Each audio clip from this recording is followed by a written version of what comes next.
അഖിലേന്ത്യാ സ്പീക്കേഴ്സ് കോൺഫറൻസിൽ കേരളത്തെ പ്രതിനിധീകരിച്ച് എൻ ശംഷീർ.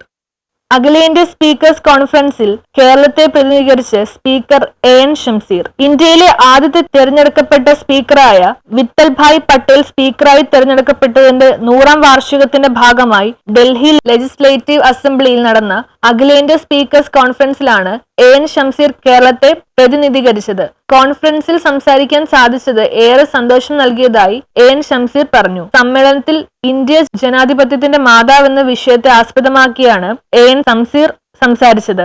ജനാധിപത്യം എന്നത് വെറും ഒരു ഭരണരീതിയല്ലെന്നും മറിച്ച് ഓരോ വ്യക്തിയും ശാക്തീകരിക്കുന്ന ഒരു മാർഗമാണെന്നും അത് ജനങ്ങളുടെ പങ്കാളിത്തവും പ്രാതിനിധ്യവും മൗലിക അവകാശങ്ങളുടെ സംരക്ഷണവും ഉറപ്പാക്കണമെന്നും അദ്ദേഹം പ്രസംഗത്തിൽ ചൂണ്ടിക്കാട്ടി. കേരളം ഇന്ന് അഭിമുഖീകരിക്കുന്ന ചില ഗുരുതരമായ പ്രശ്നങ്ങൾ തന്റെ പ്രസംഗത്തിൽ സ്പീക്കർ സൂചിപ്പിച്ചു. ഗവർണറുടെ സ്ഥാനം ഒരു അലങ്കാര പദവിയാണെങ്കിലും കേന്ദ്ര സർക്കാർ ഈ പദവി ഉപയോഗിച്ച് സംസ്ഥാന സർക്കാരുകളെ അട്ടിമറിക്കാൻ ശ്രമിക്കുന്നത് തികച്ചും അന്യായമായ നടപടിയാണെന്ന് അദ്ദേഹം പറഞ്ഞു. തന്റെ സംസ്ഥാനത്ത് നിയമസഭ പാസാക്കിയ ബില്ലുകൾക്ക് ഗവർണർ 2 വർഷമായി അംഗീകാരം നൽകാതിരിക്കുന്നത് ജനങ്ങളുടെ ഇഷ്ടത്തെ അട്ടിമറിക്കുന്നതിന് തുല്യമാണെന്ന് അദ്ദേഹം പറഞ്ഞു. ജനാധിപത്യത്തിൽ ജനങ്ങളോട് യജമാനന്മാർ അവരുടെ ഇഷ്ടത്തെ മാനിക്കാൻ ഗവർണർ തയ്യാറാകണമെന്നും അദ്ദേഹത്തിന്റെ പ്രസംഗത്തിൽ കൂട്ടിച്ചേർത്തു. ഈ വിഷയത്തിൽ സഭയിൽ ചർച്ച നടക്കേണ്ടതിന് പ്രാധാന്യത്തെക്കുറിച്ചും അദ്ദേഹം ചൂണ്ടിക്കാട്ടി. News bureau, Pathanamthitta.